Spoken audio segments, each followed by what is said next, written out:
اور یہاں سے ہمارا سفر چٹا کٹا نالے کے ساتھ ساتھ شروع ہو گیا، مطلب ہو گیا آغاز ہمارے ایڈونچر کا۔ ہم چٹا کٹا نالے کے ساتھ سفر کر رہے تھے جو اپنی سفید رنگت کے لیے مشہور ہے۔ راستہ نالے کے بالکل قریب سے گزرتا ہے اور ایک مقام پر تو یہ نالے کے ساتھ مل کر ایک ہو جاتا ہے۔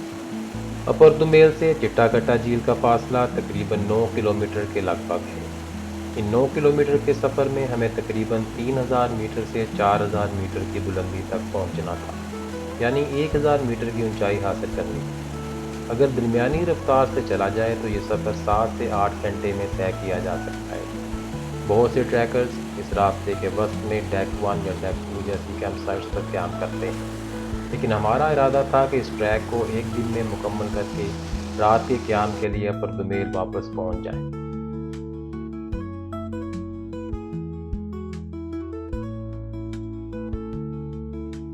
اس مقام پر راستہ ایک بہت اونچی اور کھڑی چٹان کی طرف مڑ جاتا ہے جس پر چڑھائی کافی دشوار ہے۔ آخر کار ہم ایک بڑے میدان تک پہنچے جہاں سے ڈیک 1 اور ڈیک 2 کی کیمپ سائٹس نظر آ رہی تھیں۔ ہم سمجھتے تھے کہ یہ کیمپ سائٹس ایک دوسرے سے بہت دور ہیں، مگر حقیقت میں یہ ایک دوسرے کے بہت قریب ہیں۔ ڈیک 1 اور ڈیک 2 شونٹر وادی میں 2 کیمپ سائٹس ہیں جو ہائیکرز کے لیے آرام کا مقام فراہم کرتی ہیں۔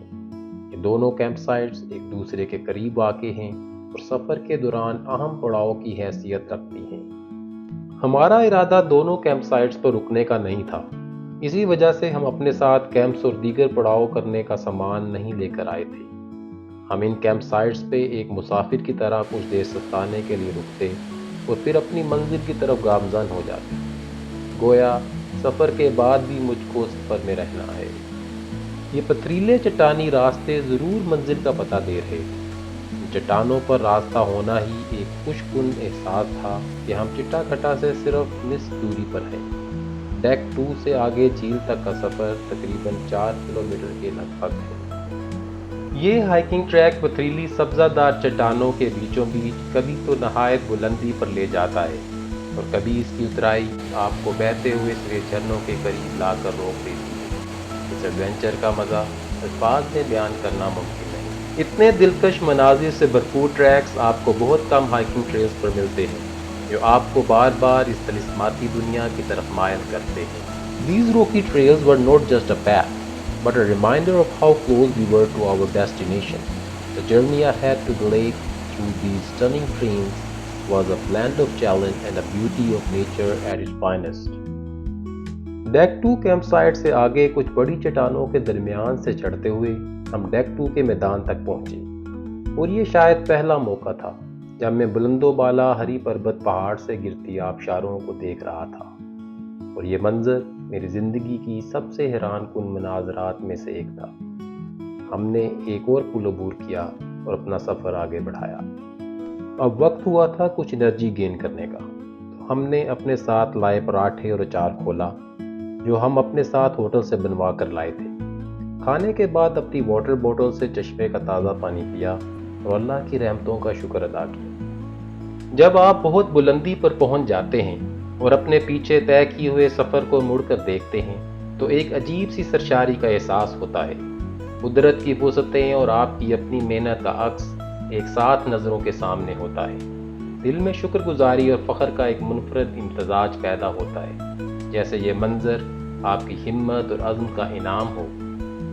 جیسے جیسے آپ مزید بلندی کی طرف گامزن ہوتے ہیں، آکسیجن کی مقدار کم ہوتی جاتی ہے۔ ایسی صورتحال میں مسلسل چلنے کی بجائے آپ چند منٹ کے لیے مختصر قیام کر سکتے ہیں تاکہ آپ کے حواس بحال رہیں اور قدرت کے مناظر کا بھرپور لطف بھی اٹھا سکیں۔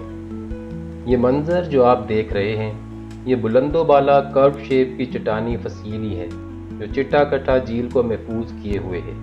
اس سے گرتی آبشاریں اس کے عقب میں موجود بلند و بالا ہری پربت کی چوٹیوں کی طرف آپ کا من مائل کرتی ہیں۔ اسی وجہ سے انہیں ہری پربت واٹر فالز بھی کہا جاتا ہے۔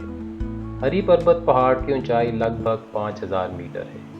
مقامی لوگوں نے اس کی طرف کئی طلسماتی کہانیاں منسوب کر رکھی ہیں، جن میں جنوں اور پریوں کی کہانیاں بھی ہیں، جن پہ یقین نہ بھی کیا جائے۔ تب بھی اس پہاڑ اور اس کے ارد گرد کے مناظر دیکھنے والوں کو اپنے جادوئی اثر میں جکڑ لیتے ہیں۔ یہ پہاڑ اپنی بلند قامت اور پراسرار خوبصورتی کے باعث دیکھنے والوں کو حیرت میں ڈال دیتا ہے۔ ہری پربت کی چوٹیوں کے گرد منڈلاتے بادل اور ان سے گرتی آبشاریں اس منظر کو اور بھی دلکش بنا دیتی ہیں، گویا قدرت نے اسے اپنے ہاتھوں سے تراشا ہو۔ ہم آہستہ آہستہ اسی منظر کی طرف بڑھ رہے تھے جہاں قدرت اپنی تمام رعنائیوں کے ساتھ جلوہ گر تھی۔ ہر قدم کے ساتھ دل میں ایک نیا جوش اور آنکھوں میں ایک نئی روشنی تھی۔ یہ راستہ 3700 میٹر کی بلندی پر واقع ہے جہاں آکسیجن کی کمی محسوس ہونے لگتی ہے۔ اس بلندی پر آپ کا جسم زیادہ تھکاوٹ محسوس کرتا ہے، لیکن قدرت کے حسین مناظر آپ کی تمام تھکن دور کر دیتے ہیں۔ جب ہم آبشار سے ایک موڑ قبل رکے تو ہمارا استقبال یہاں کے مقامی جانور کی ایک کالونی نے کیا جسے گولڈن مارمٹ کہا جاتا ہے۔ اس کے دان چوہے کی مانند نوکیلے ہوتے ہیں اور یہ جانور پاکستان میں 3000 میٹرز پر پائے جاتے ہیں۔ مارمٹس کو لارج گراؤنڈ سکورلز یعنی زمینی گلہری بھی کہا جاتا ہے۔ اس موڑ کے بعد ہمارے سامنے اس ٹریک کی سب سے خوبصورت ہری پربت واٹر فال تھی، اور یہ کیسے ممکن تھا کہ ہم اس مقام پر چند لمحے گزارے بغیر آگے بڑھ جاتے۔ جہاں ہم اوپر سے گرنے والی آبشار کے جھرنوں سے محظوظ ہو رہے تھے، وہیں ہمارا ٹریک سرخ اور نیلے قدرتی پھولوں سے لدا ہوا تھا۔ چٹا کٹا جھیل کا راستہ اسی آبشار کی دائیں جانب سے اوپر کی طرف جاتا ہے، اور یہ راستہ بہت سے ٹریکرز کی فٹنس کو چیلنج کر دیتا ہے۔ یہاں آپ کو ہوا میں کچھ خنکی محسوس ہونے لگتی ہے کیونکہ آپ 3700 میٹر سے زیادہ کی بلندی پر ہوتے ہیں۔ مسلسل جسمانی محنت کی وجہ سے آپ کا بلڈ شوگر لیول بھی متاثر ہو سکتا ہے، اس لیے اپنے ساتھ میٹھی ٹافیاں ضرور رکھیں یا اپنی پانی کی بوتلوں میں گلوکوز یا میٹھا مشروب تیار کر لیں۔ آکسیجن کی کمی ہونے پر ناک سے گہری سانسیں لیں اور کچھ قدم چلنے کے بعد کھڑے ہو کر ہی سانس لیں۔ بار بار نہ بیٹھیں کیونکہ بیٹھ کر اٹھنے پر بھی چکر آ سکتے ہیں۔ ان ٹریکس پر چلتے وقت مضبوط ہائکنگ سٹکس کا سہارا لیں۔ یاد رکھیں، چٹا کٹا جھیل کا ٹریک کوئی معمولی ٹریک نہیں ہے۔ چٹا کٹا جھیل سے قبل آخری 600 میٹر کا سفر طے کرتے ہوئے تقریباً 1 گھنٹے کا وقت لگ گیا۔ ہم تقریباً 4000 میٹر کی بلندی پر پہنچ چکے تھے اور آکسیجن کی سطح کافی کم ہو چکی تھی۔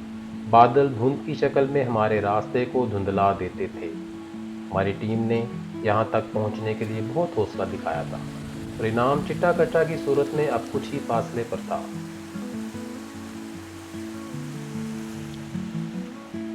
اس بلندی پر جہاں ہر قدم ایک بھاری بوجھ بن جاتا ہے، پھر بھی ہم آگے بڑھتے ہیں۔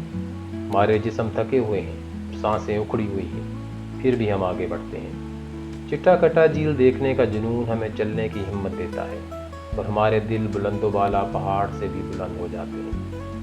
یہ ہے وہ قیمتی تجربہ جو صرف ان پتھریلے بلند و بالا راستوں پر جانے سے ہی حاصل ہوتا ہے۔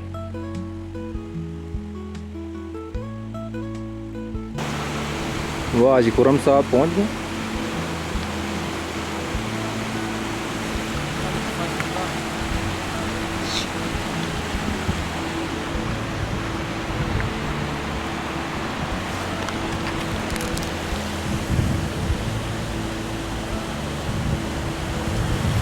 موسم جو ہے تھوڑا خطرناک ہو گیا، بادل آ گیا مسلسل اور بارش کے چانسز ہیں، اور اللہ نے فضل کیا یہاں تک ہم پہنچ گئے۔ آگے بھی انشاءاللہ اللہ تعالیٰ فضل کرے گا، تھوڑا ہی رہ گیا۔